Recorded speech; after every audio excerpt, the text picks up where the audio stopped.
This is Fam Electric Ghost, and we're live on the air with Phillip Quinones. Is that the right way? It's okay. It happens. um, we're going to talk about from the struggle to strength, the power of personal growth and mental health. And we're going to talk about your story. Did you have any links you wanted to share with the audience? Because I didn't see that you had a link. Yeah, so my personal website for my coaching consulting business is pqcoachingandconsulting.com.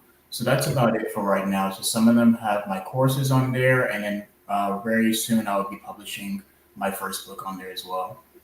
Okay, that's cool. Like if you see on the private chat, if you type that in, I can make that a banner. Okay, no problem. But other than that, we're going to talk about your story. But we always ask any guest on the show a couple of questions before we get to that. Okay, What motivates you, and why do you do what you do? it's a good question. Well, coming out of undergrad with a degree in psychology, I really didn't know what I was going to do with that degree, and I didn't have any type of advisory from my advisors about what was needed to go to the next level. And technically, you really can't do anything with an undergraduate psychology degree. So Hmm. after that, I just audited myself and said, what can I do day in and day out that I would enjoy? What can I do day in and day out that if I was not being paid for it, I would still do it? What can be financially lucrative in consideration? And what is my purpose and value? And that in and of itself led me to be a therapist because I've naturally just been a kind of an old soul, very good at discerning a lot of circumstances, um, pretty good at being empathetic with people and being able to just look at people objectively. And so that led me to be a therapist. And I like having meaningful conversations and impacts with people. So when they come to me, I can be the space in their life to finally be able to be free as a human being, free from judgment, free from their stories, free from their struggles, their fears, things that's happening unconsciously, their life circumstances. It's just a freeing space that I can be for somebody. And the only intent that I really have is to just help walk with them through their journey and however long that may be, hopefully improve it in that type of way. So that's kind of what I would really look for and say would be my purpose of what I do as a therapist. Now, did you always want to go into therapy? Is that like your primary choice when you went to school? Is that, Oh, or did you fall into that? no. You found Not, that became something that you wanted to do. yeah, not at all. It was definitely happenstance. So coming out of high school, I got a college degree and my associate's degree. So with that being said, I came to four-year college at a junior level. And so technically, I only had 2 years left if all of the classes that I took in my associates applied. So with that being said, I started out pre-med because unfortunately, being an athlete, I had a lot of injuries and a lot of surgeries. So I spent a majority of my time from late middle school till high school, the end of high school, being in physical therapy. And so, obviously, being an athlete, being athletic, being physical, I enjoyed learning about the body at that point because I've had so many injuries. I learned about it. So, realized very quickly in my biology class that it did not click at all. And so, I eventually changed to sports management. And what happened was you had to get a C or better in three intro courses to get into the major. Unfortunately, with my last class and my accounting class, I got a 0.04 away from a C. So I ended up with a C minus. So I contacted the person who manages the major for sports management and said, hey, I have a 0.04 points away from a C, would you still let me into the major? And he was like, no, because if somebody had a 0.05, I would have to let them in too. And I'm sitting there like, yeah, like you would. I'm not about to waste my time paying for this class again. And I've been here pretty much a year by now. So I went to my advisor and I said, hey, with all the classes that I've ever taken, what major is going to get me out of here in a year and a half? And I said it straight like that. And she said, da da da da da psychology. And I said, let's go with that. That's literally how I ended up in the major. And then a year and a half later, I ended up graduating with that. And now I'm sitting like, what do I do? And so that's when I, again, like I said, I did an audit of myself and said the only useful thing that you can do with a psychology degree is go to graduate school. So it just, a lot of happenstance happened with me getting that major and then me pursuing becoming a therapist. And ever since then, it's been very fulfilling for me. Yeah, it's interesting the path that you find yourself on Mhm. when you're going to school. You find like what speaks to you, because there's so many like kind of set paths, like narrow lanes, and then you've got to find something like you want to do with your life that's gonna also you want to be able to kind of pay it forward. You want to help people. You want to be like, not just, there's some careers where you go into it, it's all about the money. Right, absolutely. And that's okay. And there's nothing wrong with that. Nothing wrong with it. There's different personality types, and we need people like that. It creates a lot of safety. It creates a lot of people work hard for it. So, I mean, there's nothing wrong with being money centric and being entrepreneurial centric, liking that corporate structure and knowing where you're going to go and having stock options and having great cars and good houses. And there's nothing wrong with that. But I think for myself, day in and day out, that's not the type of person that is at the forefront all the time. It's important to me, but not at the forefront where I'm like, I can do this day in and day out. That's just never been that way. I've naturally been a really good teacher. I've been teaching in my professional life pretty much over a decade now in some type of circumstance, in some type of social work or some type of educational space. So I'm just a natural teacher. And then obviously when the time came for me to say, hey, what is going to be my career choice? Then that's when I started to say, okay, I can also be a therapist. And it's the best of both worlds, because eventually I'll be able to work in my own space, make my own money, have my own businesses, and be able to do both at the same time. So it's just following my purpose, and other people may have different. What do you feel like there's some misconceptions about mental health? Because some people, one thing I find, and I've been, I'm age 57, a child of the 70s, and it seems like, from my experience, healthcare, like if you have healthcare through work, it's like mental health is not given the same level that other types of health are given. Like if you've got a heart attack, if you got diabetes, they don't say there's a limit of how many times you can go to the doctor. Mm-hmm. If you're diabetic, you get to go to the doctor, and there's not, 10 visits and Right. then you're done. Like it seems like it's not valued or not thought of the same as other issues. I'm really curious to know why do you think that is, and why that is so different from mental health?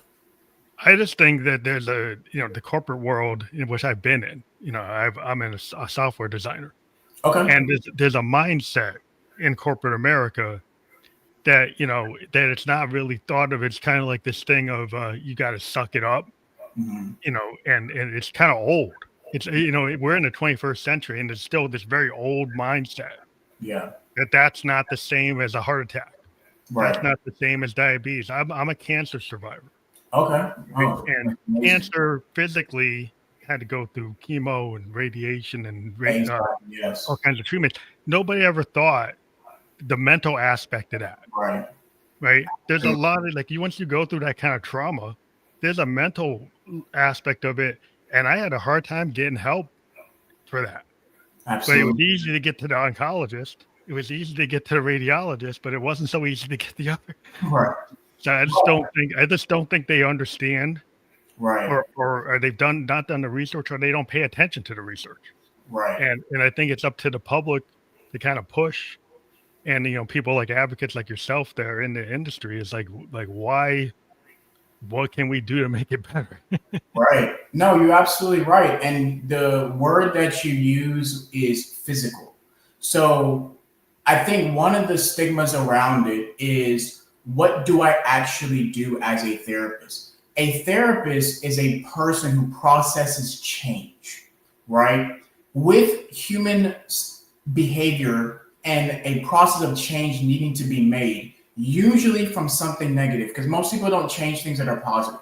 That doesn't make sense. So we work with people's ambivalence to process their feelings, thoughts, and their behaviors to change them. Okay. So with that change, unlike a medical problem or issue, it's not tangible. You can't see it.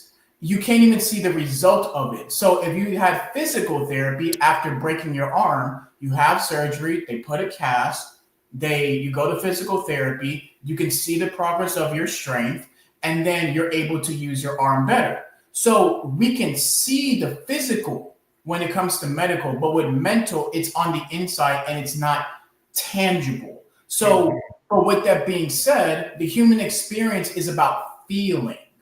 So the way that I make it very simple for people to understand the synonymous terms that people use with emotions and feelings are on the inside, emotions are on the outside.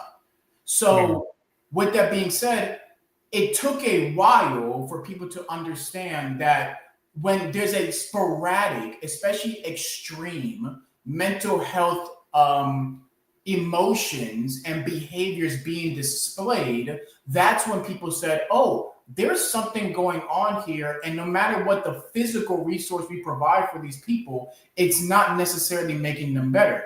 Most notably, the people that really did that were people that are post-war when it comes to PTSD. Yeah, so, having extreme insomnia, having panic attacks, going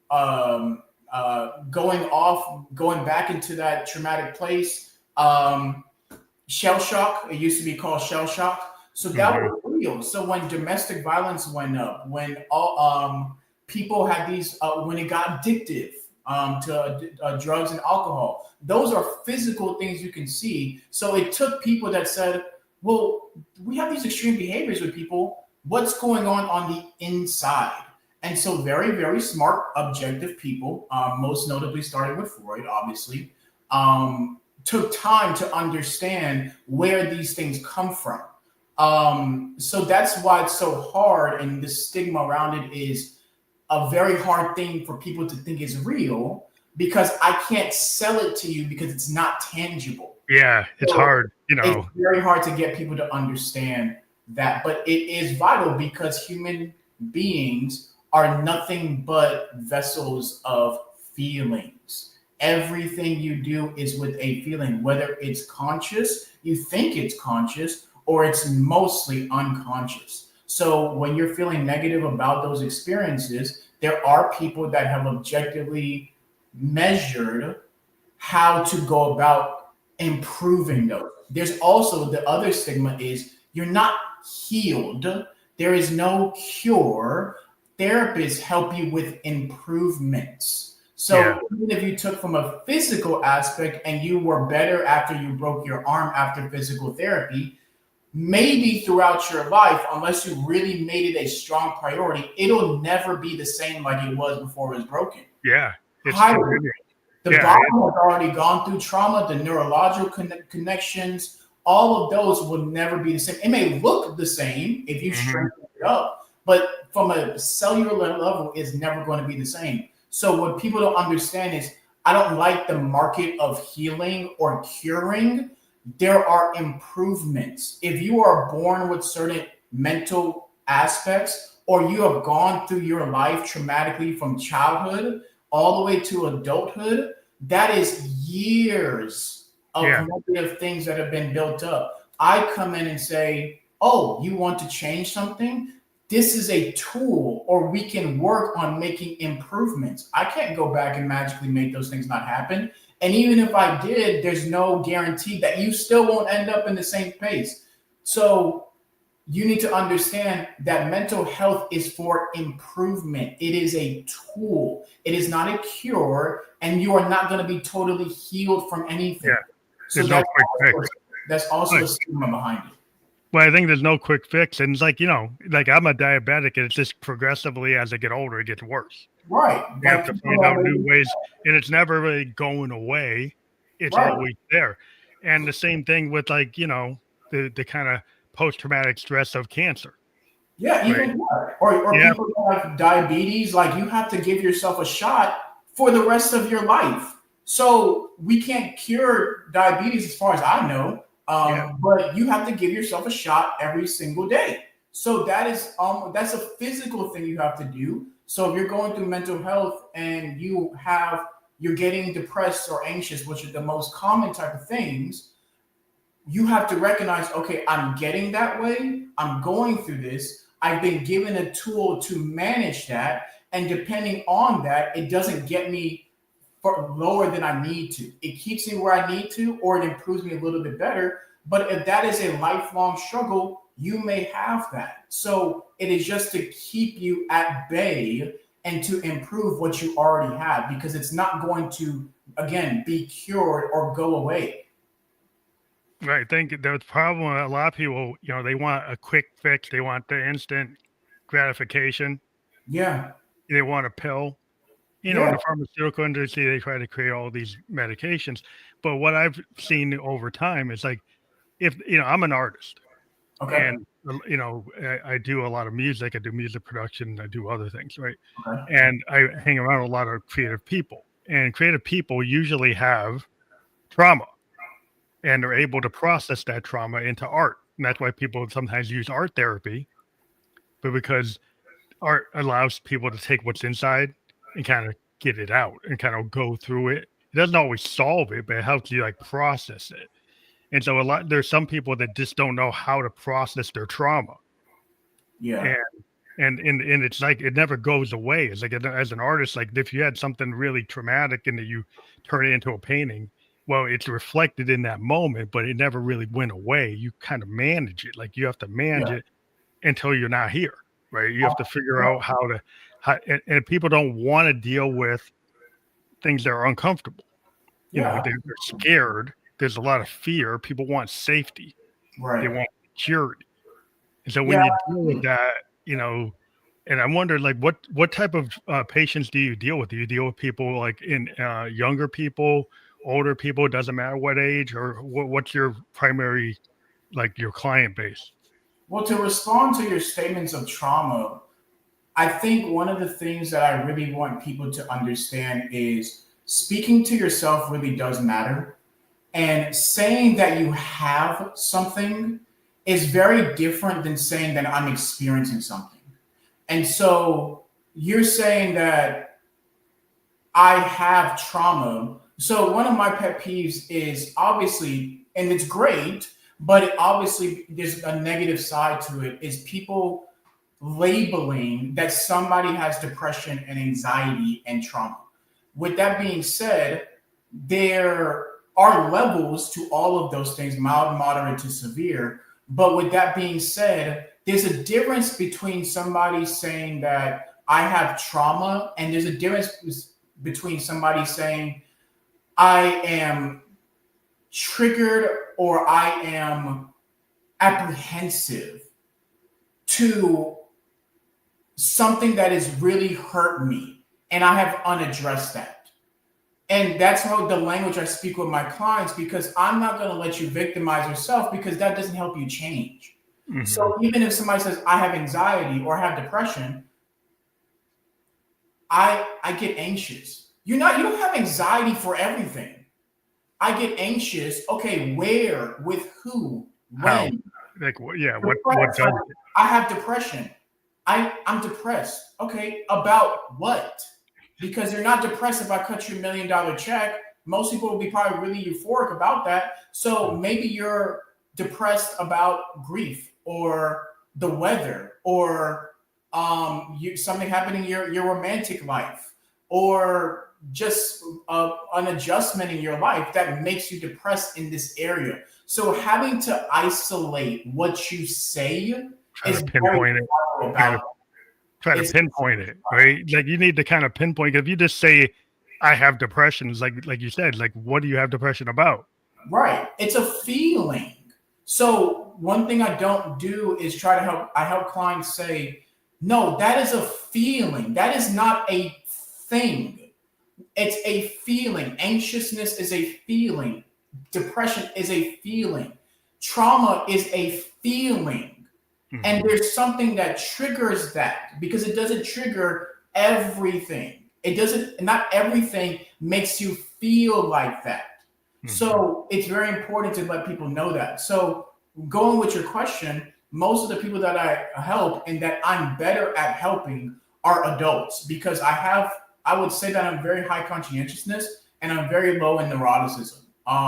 And so again, having that ability to ask those questions and look at people objectively, I am better doing that through conversations. So people that are able to have those higher level conversations are usually adults. So, and then I enjoy couples counseling as well, because imagine dealing with one adult and now it's just a lot more fun to deal with two people, because two, actually it's three people, because it's an entire relationship and then two individuals within that. So that's a lot of fun to me as well. And I do that through whatever form really helps them learn, which is a question that in education we really don't ask, because some people learn kinesthetically, auditory, and then some people learn better visually. So I really kind of tailor that to my clients. But the average things that I see most of the time, again, are traumas, and actual diagnosed trauma, depression and anxiety, which any common therapist usually deals with those things.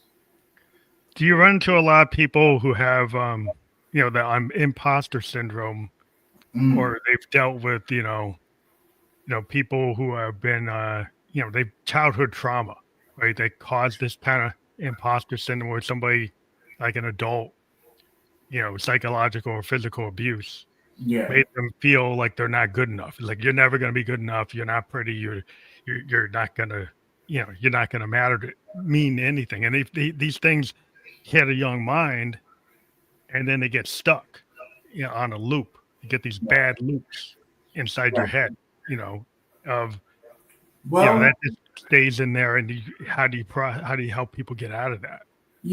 I if you do or do not know, whoever is listening and yourself, is there are different orientations that therapists use. And so when somebody's going to therapy, whether it be my friend or somebody who's contemplating going to therapy, I would recommend them asking their therapist what type of orientations they use. And so because it's a female-dominated profession, obviously around 90%, and then they're males, and then obviously minority males and Hispanic males is the smallest out of the entire group.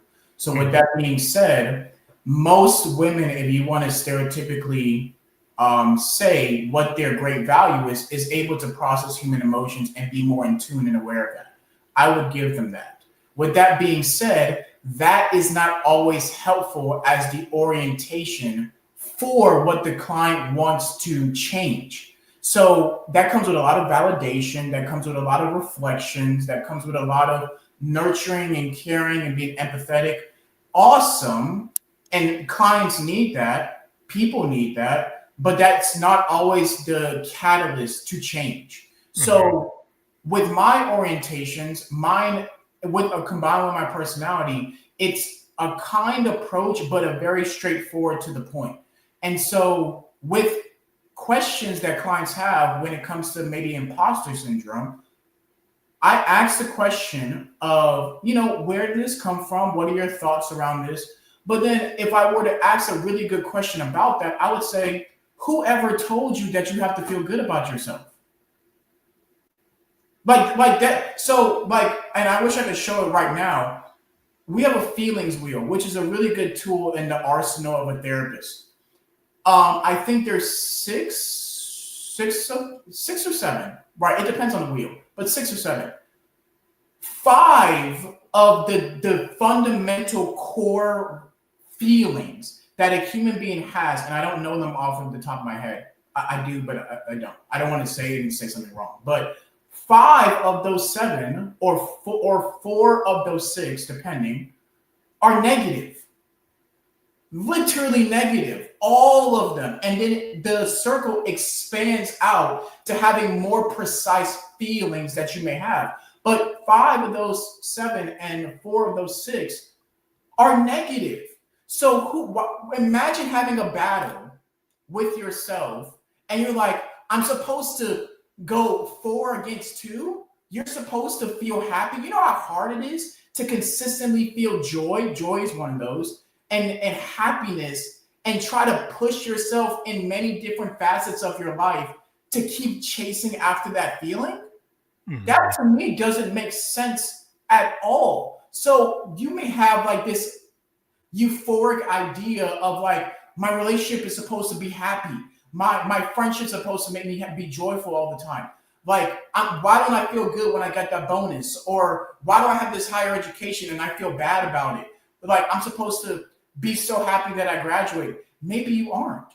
That's okay. Like, maybe you don't need to feel what you are naturally feeling. So you need to be able to be content with knowing that what comes along with the choices you have made that have made you feel like you are not good enough, you are fighting a feeling because you think that you're supposed to be opposite of that. No, we need to acknowledge that that is how you feel and that it is okay to feel like that. And again, what can we improve to not feel like that? And I'm not going to tell a client, oh, you're supposed to, the goal, if we have 8-week session, 8-week treatment plan, that by the 8th week, you're supposed to feel joy and not feel that way. No, you may, because you want to keep climbing, you want to keep going, you want to keep being better.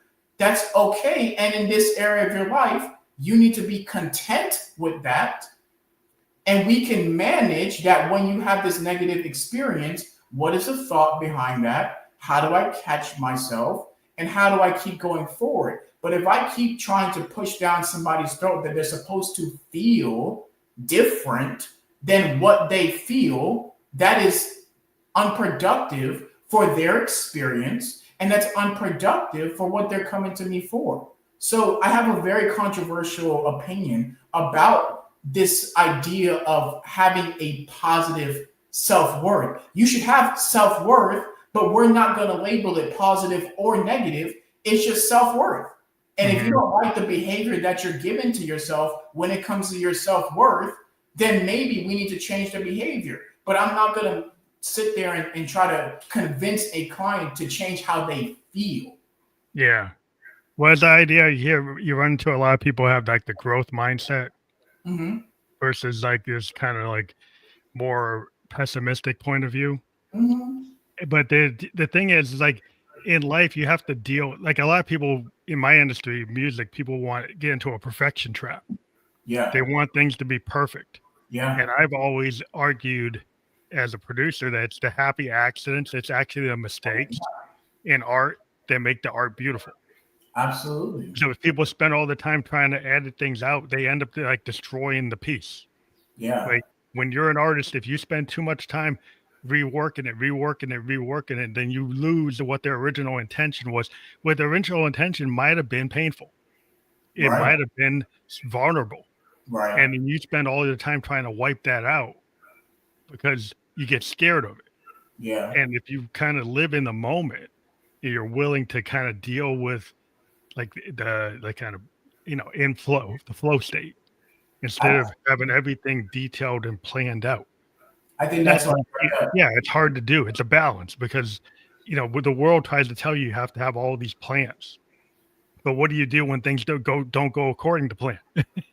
Yeah. And I think that has to do with culture. People, that's something that I learn about and take time to learn about a human being is their cultures. We all have different cultures. You have a music culture. I have a therapy culture. There's sneaker culture. There's cartoon cultures. There's theatrical cultures. There's cultures in the Ivy Leagues of sports. There's a lot of cultures. People think culture is heritage. It's not the same thing. So cultures are those little associations. In America, on the Western side, are very different than people that are on the Eastern side. Most of those people have more of a collectivistic mindset and collectivistic culture overall, which ties into also heritage of those type of things. With that being said, in an individualistic culture, it is an extreme impractical way of trying to have a human experience because it says that your feelings, your life, your choices, your value is only solely based on you. And that's literally a thing I have to ask people, because which is very hard, because when you're trying to produce something, it's saying, what do I want, instead of what do other people need. So you respect a lot of artists because whether it's Picasso or Michelangelo, or whether it be Michael Jackson or Prince, or newer people, whether it be Lil Wayne or whoever the case may be, or Janet, or whoever you want to talk about, being able to get in that studio and have people around you that you have shared your vulnerability with keeps you on track for what the message is you want to get through your music. And so maybe that may be, hey, I just want to come in here and I just want to say whatever comes to mind once that beat drops. And I want it to be where my voice, and you can hear pain through that, not necessarily tune it up to where it's something that needs to be perfected so much, because I am this human being that is going through this feeling. I have my own individual story. Nobody was, is, and will ever be me. So whatever I express that with, let me be naked about that. Let me be vulnerable about that. And yes, you need to tune it up for people's engagement, but don't necessarily lose that in any artistic way, whether that be painting or music or a conversationalist. I think, I definitely see myself as an artist as well in the art of conversations. And what does that look? That's why I'm unapologetically myself to my clients. And some days I'm like, look, it's not me right now, and I'm trying my best. Some days I let clients know, hey, look, if you're not going to be serious today, we got to end this, because I just can't today. I'm unapologetic. I curse. Like, I'm unapologetically myself when it comes to my clients, and people appreciate that because I am a person. They don't come to see, this is actually a really good example. Every therapist learns the same shit. So they don't know anything on average about what I am doing. So they come to see me. They're coming to talk to Phillip. So when you talk to Phillip is not going to magically put on a new different hat to be a different person. If not, go see Sarah or go see John. Mm-hmm. I'm going to be me. So that's why my clients enjoy me. And my clients often say, Phil, and this is a quote from this week, I have a love-hate relationship with you. I'm like, that's great. Okay. That's amazing. It means that we're good. We've been rocking it for a while, but I'm going to get up in there when I know that you're not giving the best that you can, or you know that you're not giving the best you can. So it is type of that way to just let yourself be. I think, yeah, it's very interesting about the Eastern mindset. I lived in Japan for 2 years. Okay. And it's a different, like the collective versus the individual, and the society.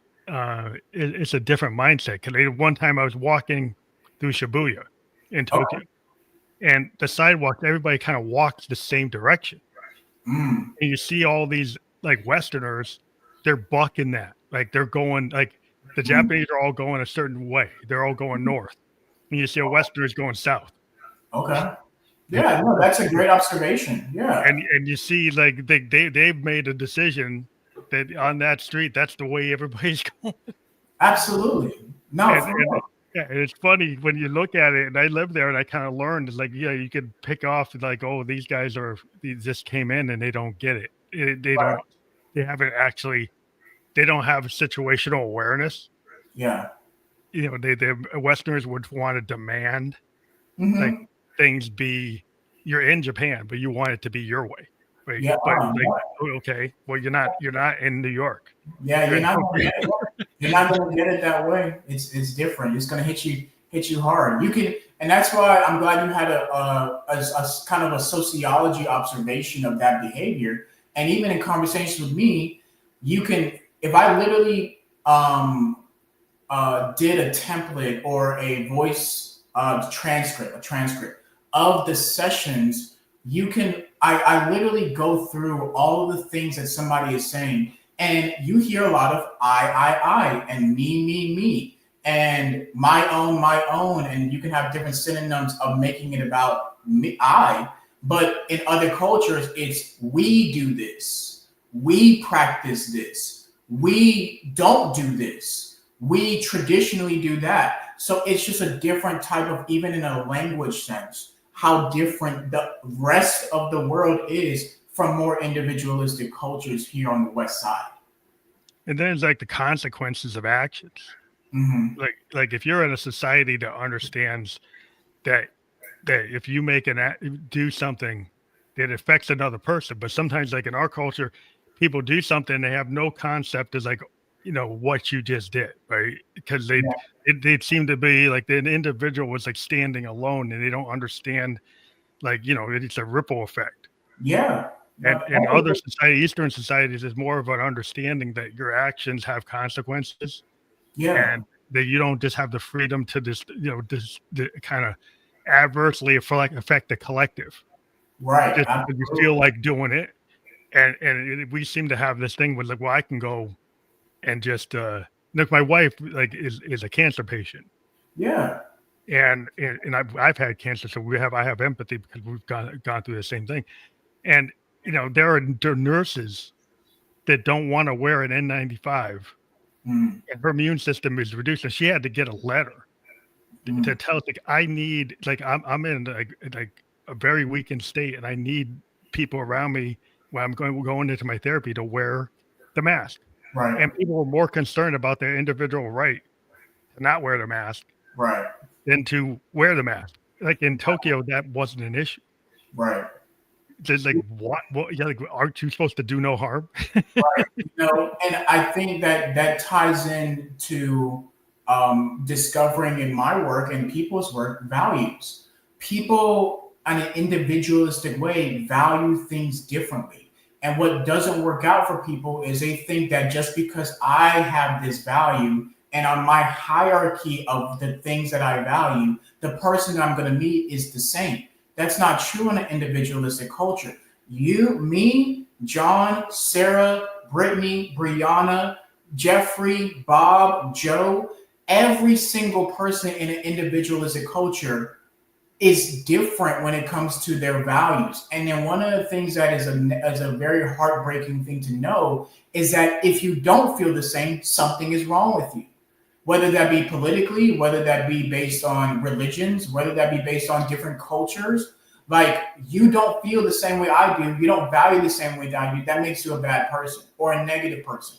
And yes, that creates problems in the macro because when you get people that have a lot of people that have the same values on both sides of an argument, then you have trouble deciding which way to go. So do we mandate mask or do we not mandate mask? Do I have freedom of speech here to say what I want to say, or do I have to abide by new laws that come in and say what they control what I say and what I don't?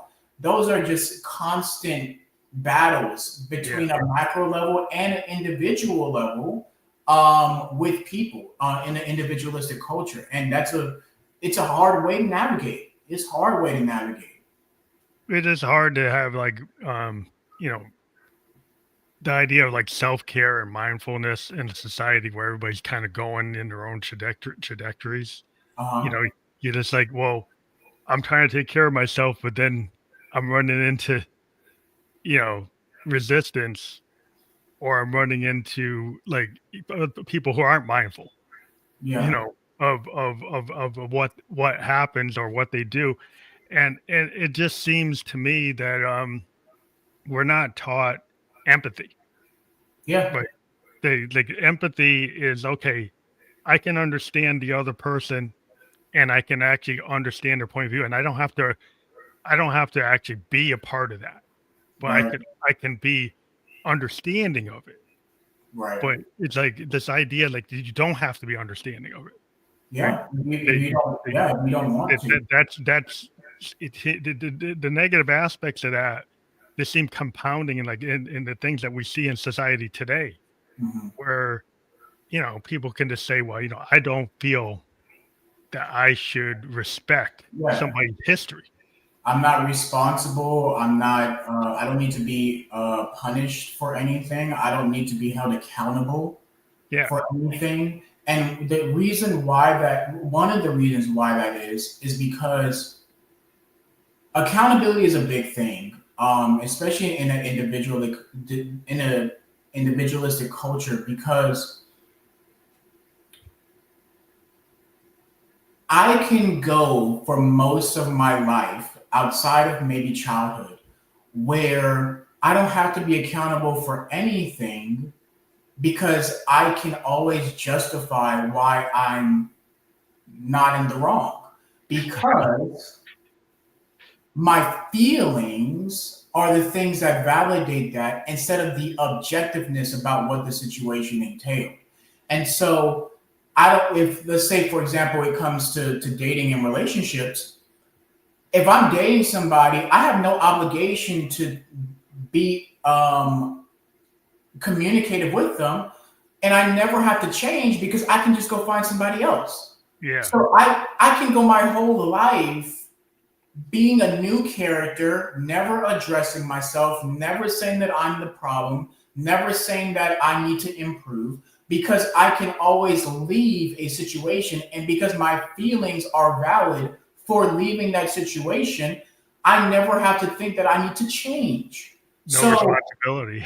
so then you have to sit there and go, look, I'm not going to, there are certain people that have that emotional awareness of them and say, hey, look, I've actually had to sit down and say, I don't like people that treat me that way or feel like I'm that expendable that they don't have to be accountable for anything. So now I don't put myself around those people. So finding those people with empathy and accountability and having consideration for another person is why it's so rare in our behavior. Again, more on an individualistic perspective because most people are empathetic. Like this, it's not about that. It's a fact of it's not to the level at what the macro is. So people are generally not bad people.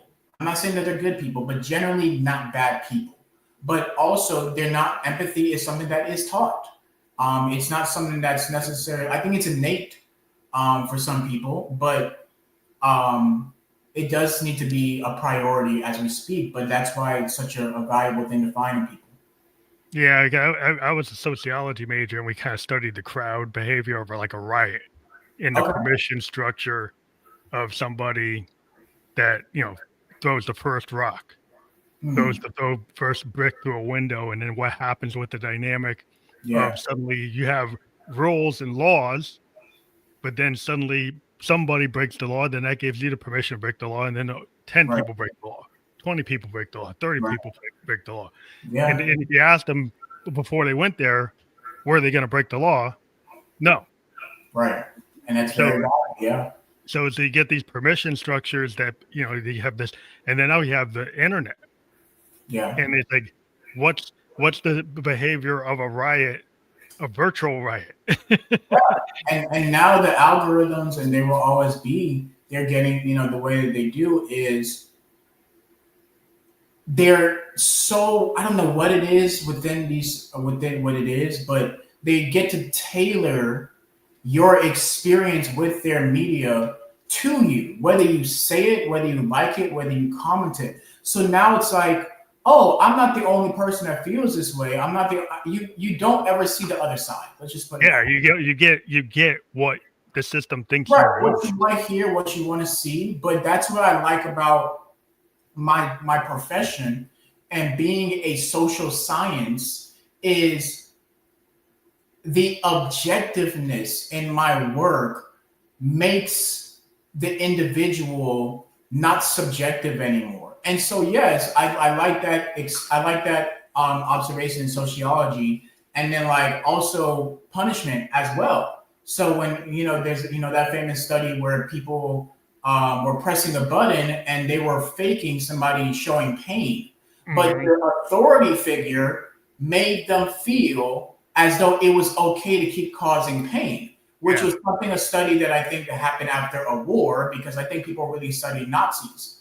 yeah, So the Nazi behavior. right. So then and then also when it comes to hierarchies of people. So I think I forgot her name. She's I think maybe I don't know. I don't see her often. So maybe she passed away or maybe she didn't. The white lady that made it her mission for white people to understand, it mostly is white people to understand their privilege, because she did experiments socially with brown-eyed people and blue-eyed people, and she made the brown-eyed people feel really bad or do authority figures on the people that have blue eyes. And then she objectively had to measure what was that experience like. So you don't like it when it's done to you, but now you know what the experience is like for a minority person when there's a hierarchy of people making you feel bad. So I forgot her name, but that white lady really did her damn thing in her career. When it It's interesting, like the behavior of people, because like if you go and say, it's interesting. There's some like studies or just situations, like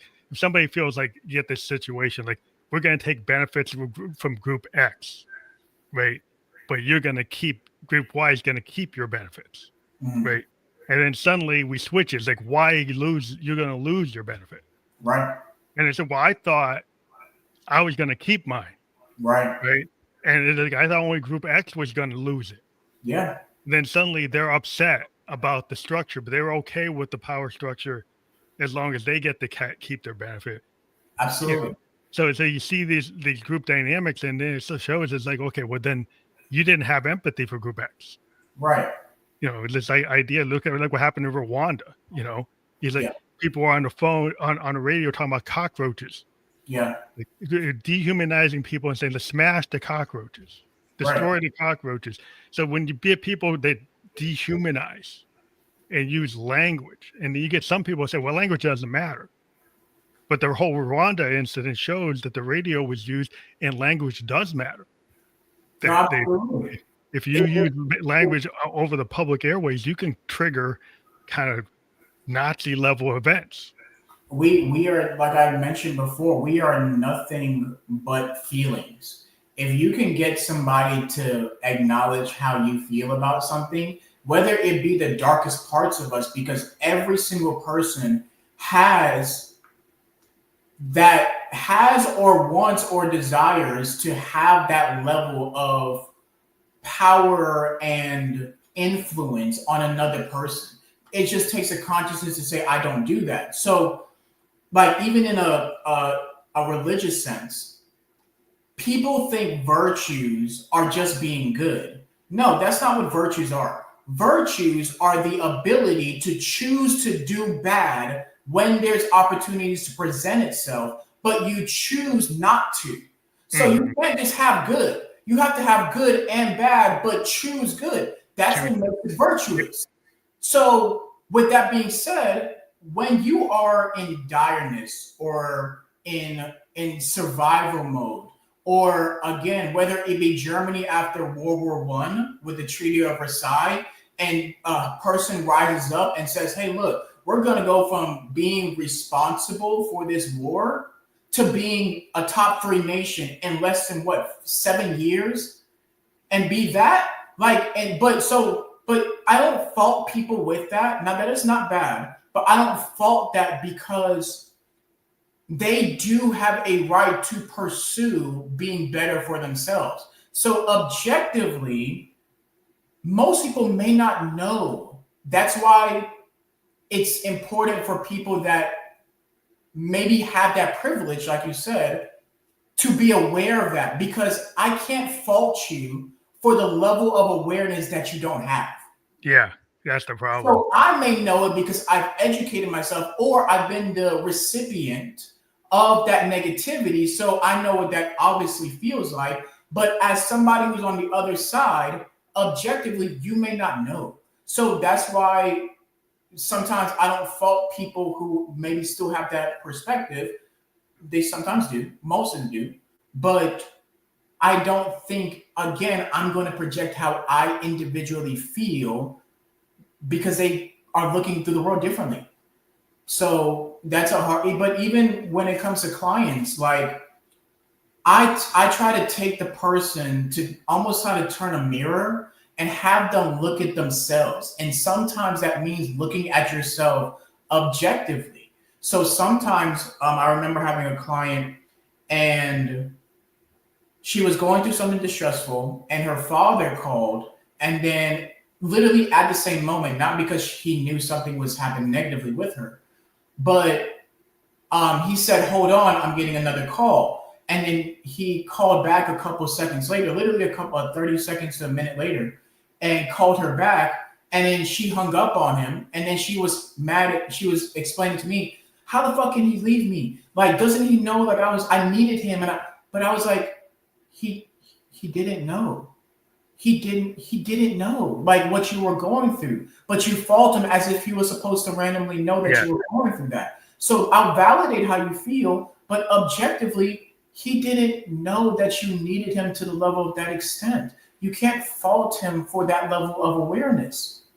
And then eventually, she was like, "You're kind of right, Phillip." And that's how I have to get clients to look at situations, and that may fall back on that core defensiveness about what you may believe about yourself or what you think may happen. It's valid, but it's not always useful. Well, I think it goes to the idea like listening skills, but the listening skill of not just listening to like to other people, but to yourself.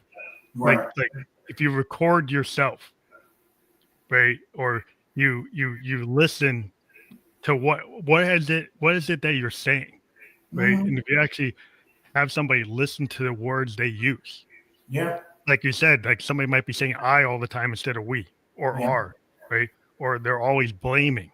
You Like or the somebody, other person, always the other person. They never take any responsibility. Or maybe they're somebody that's a people pleaser. But they really and they think they're great because they are, but then there's a lot of resentment and then they blow up. And Yeah. if they don't realize, well, that's actually maybe not the best way to be because you're not really doing it for the right reason. Yeah. 'Cause Well, I think you are doing it for the right reasons. It's just at the expense of yourself. Yeah. And so if you're that type of person, usually that's the type of personality type.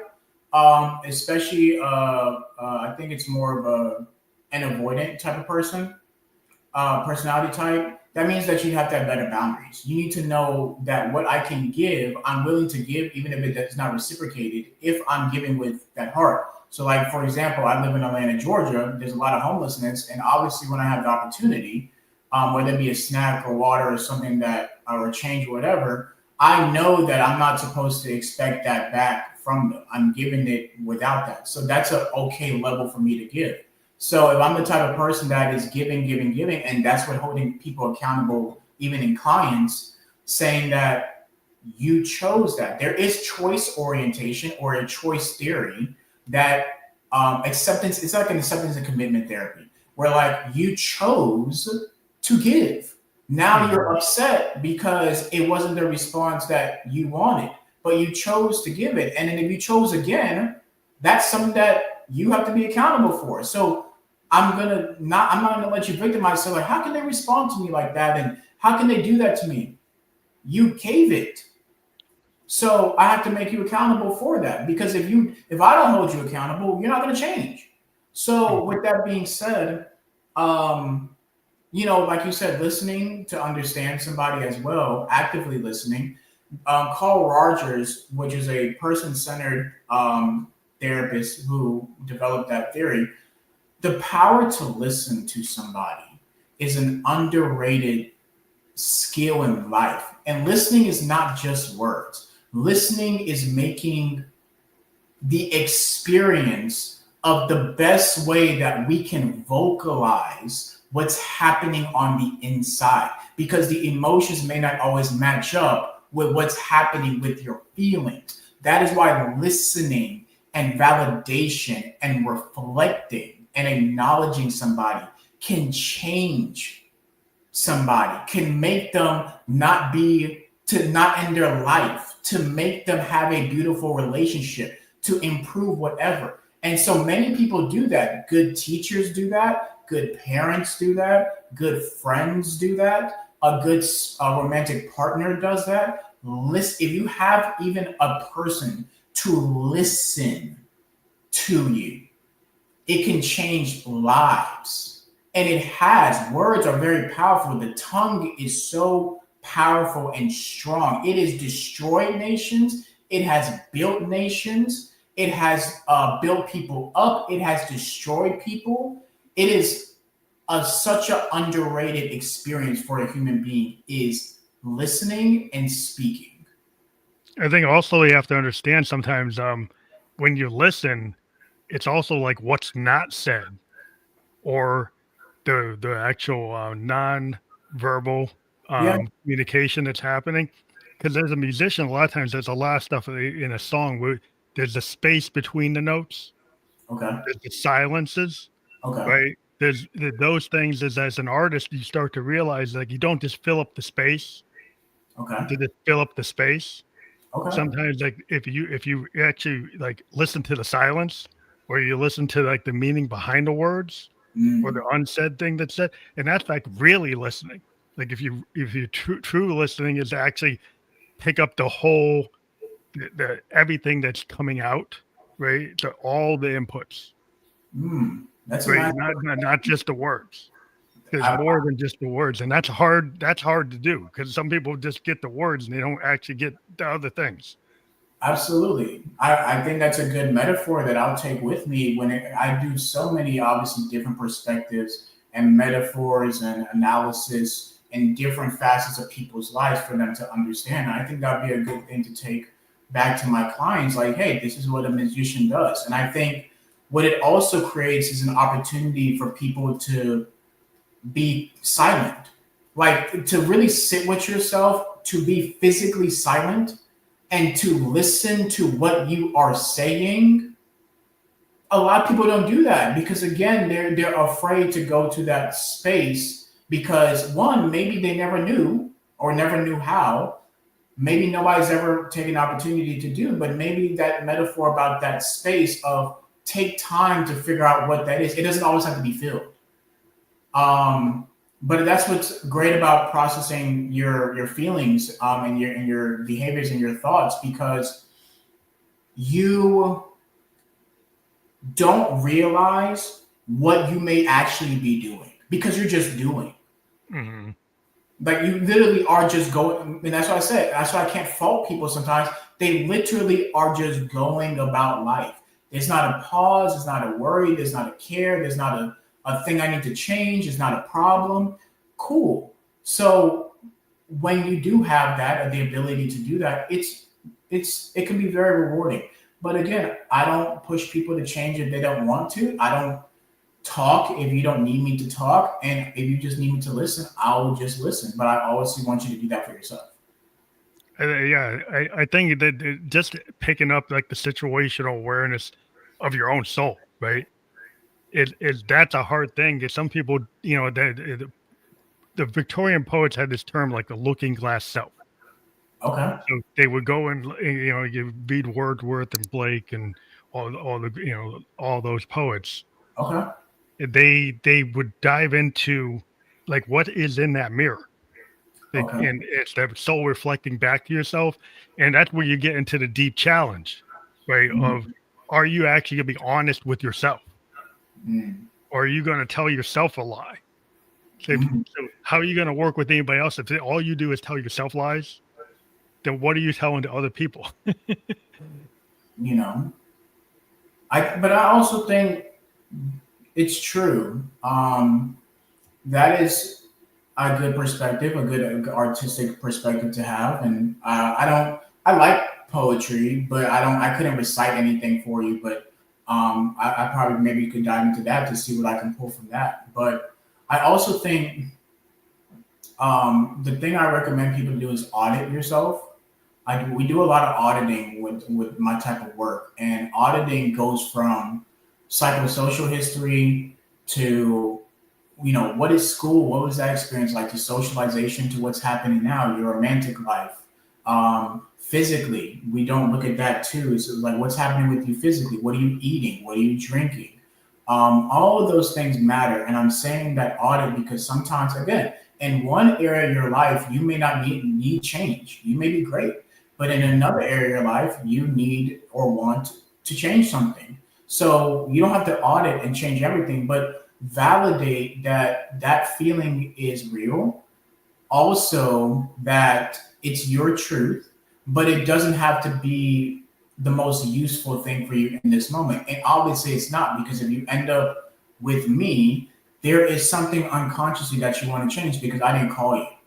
Yeah. So I didn't call you. So you want to change something. And again, depending on where you are on the change scale, that's very important too. You may be ready, you may not. So you may want to lie to yourself and keep lying to me. But as again, the type of therapist I am, at some point, if our relationship is strong, I'm gonna call bullshit where I see bullshit. I'm like, you can lie to me all you want. Like, I'm fine with it. It's your life. But if you're gonna waste my time and your time and you want to keep paying me, that's okay. Like, it's fine. Like, I can count on your bill to pay my bills. But if you really want to make a change for yourself, we have to be honest here. But you have to create that space for people to be there, because again, they may not have ever had that in their life before. Like, no judgment. I don't care where you're from, how it is, what you believe, what's your sexual orientation, what you worship, what your SCS is, what your education is, your shoe size, your skin color. I don't really care. I care about the objectiveness about what you actually value and what you want to change. So it's not a lie. It's not the truth. It's not good. It's not bad. It is what it is.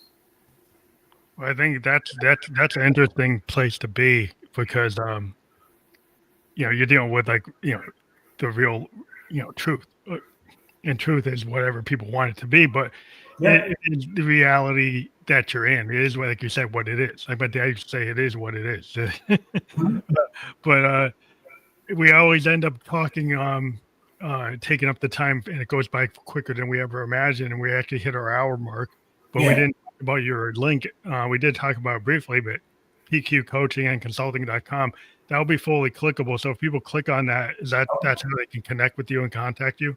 Gotcha. Yeah, absolutely. And then my personal Instagram is I am that boy Phil. So that's my personal Instagram. So again, the reason I do the personal one too is because it's also a part of my life being a human being.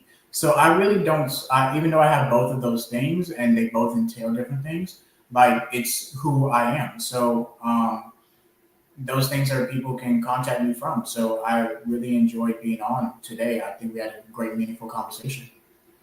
I want to thank you for being on the show. We were just live on Facebook, LinkedIn, and YouTube. The link I mentioned below will be fully clickable. And if you're on Instagram, we're going to tag you with a story. We do clips of the podcast. Those Mhm. clips will be on TikTok. They'll be on Instagram. They'll Okay. be on Facebook Reels. And that will give people like an insight, brief clip of what we talked about. And then they'll be able to go to a landing page and listen or watch on any of the podcast platforms. We're going to be on all the podcast platforms that you listen to, like Apple or Spotify or Amazon, iHeartRadio, places like that. By the end of the day today, I want to thank you for being a guest on the Family Electric Ghost podcast. Have a great rest of your Sunday. Thank you very much. Thank you.